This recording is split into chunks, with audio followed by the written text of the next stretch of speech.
In the sun-baked streets of Port-au-Prince, the people of Haiti gathered their meager belongings and whispered hopes for a better tomorrow. 4 years, the government had promised change. New roads, clean water, schools for the children, but those promises evaporated like morning mist under the Caribbean sun. Instead, the people faced rising taxes that drained their pockets, police brutality that silenced their voices, and corruption that funneled aid money into the pockets of the elite. Families huddled in crumbling homes, sharing stories of loved ones lost to gang violence fueled by governmental neglect. "This is our blessing," some elders would say, clinging to faith, a chance to endure and rebuild.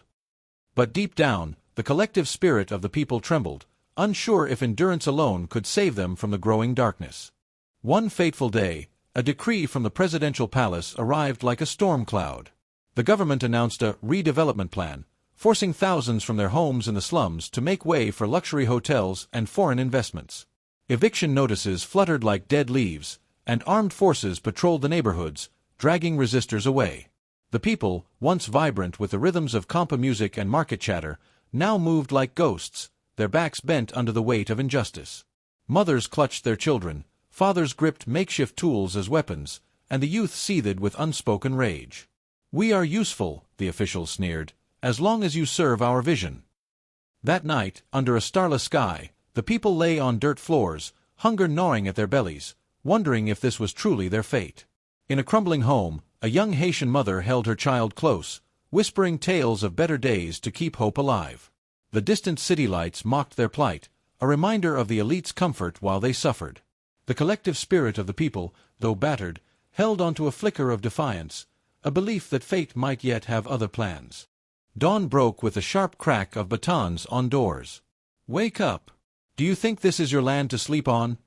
The government enforcers barked, their voices echoing through the makeshift camps where the displaced had gathered. The people rose, their bodies aching from nights on cold ground, and were herded into labor crews. "Clean the streets for progress," the officials commanded, piling them with tasks. Clearing rubble from earthquake scars never fully healed, digging ditches for pipes that would never carry water to their homes, and building walls around the elite's enclaves. Hands blistered and backs broke under the relentless sun, but complaints were met with arrests or worse. As the days blurred into weeks, the toil became a cycle of degradation. Children, pulled from sporadic schooling, scavenged for scraps while adults slaved under watchful eyes. One afternoon, a young Haitian youth accidentally spilled a bucket of cement, and an official's voice thundered, "You clumsy fool! This costs more than your life." Fines were imposed, food rations withheld, and the people swallowed their hunger with silent tears. Yet in their shared glances, a spark of resistance grew, a silent vow to endure beyond the government's chains. In the evenings, as the elite dined in guarded mansions, the people gathered in secret, whispering rebellion under the dim glow of makeshift lamps. Their hunger fueled not just their bodies but their resolve. "Is this our new life?" they asked, their voices barely audible against the hum of distant generators. The collective spirit, though weary, began to weave plans, sensing that fate might yet shift in their favor. Months into the oppression, the people's endurance cracked under fresh insults. Government broadcasts praised the useful citizens while cutting off electricity to the camps, leaving families in darkness. One evening, as a Haitian elder swept the ground in a slum, a kind-hearted middle-aged Dominican diplomat watched in horror. "This is not right," he murmured to a Haitian official. "These people deserve education, health care, dignity, not slavery." The official scoffed, "They are here to serve, not to learn." But the Dominican diplomat persisted.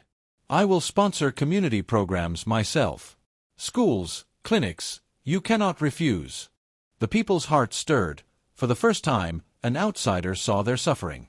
Reluctantly, the government allowed a small initiative, makeshift classes in tents, teaching literacy and skills. The people gathered eagerly, their eyes wide with fragile hope. "You better not waste this," a middle-aged Haitian official warned, his glare cold, but the collective spirit ignited, sensing a crack in their chains. The next morning, under the diplomat's sponsorship, the people transformed abandoned lots into learning hubs. Adults and children sat on crates, absorbing lessons in reading, math, and their own history of resilience. The middle-aged Haitian official watched, his presence a reminder of the government's grip, but the people clung to this chance. Fate, it seemed, had begun to weave a different thread. Under the diplomat's sponsorship, The people transformed abandoned lots into vibrant learning hubs in tents across rural Haiti. Diverse Haitian people of all ages sat on wooden benches, clutching notebooks, absorbing lessons from community teachers on reading, math, and Haitian history of resistance against oppression. At first, struggles abounded, years of neglect left gaps in knowledge, and government spies lurked, ready to disrupt. But the people persevered, studying by candlelight after grueling days, their collective spirit unyielding. Teachers, drawn from the community, noticed their determination. "Well done," a Haitian teacher praised as a young Haitian student solved a communal budgeting problem on the board. Pride swelled among the people. For once, they felt seen. Back in the camps, officials doubled down, imposing curfews, hiding supplies, but the diplomat intervened again, expanding the program. "This is your chance to change your future," he told them, his voice firm. The people nodded, a silent vow forming. They would rise, no matter the cost. At home in the camps, the government's harassment intensified. "You think learning makes you better?"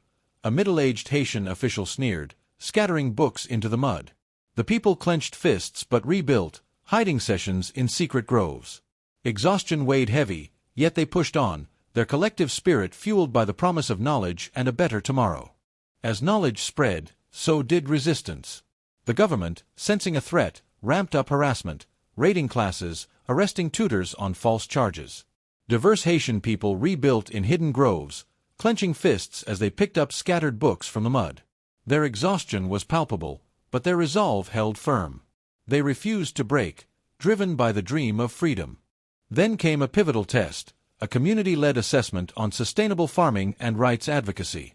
The results stunned all. The people topped expectations, their collective scores drawing global attention.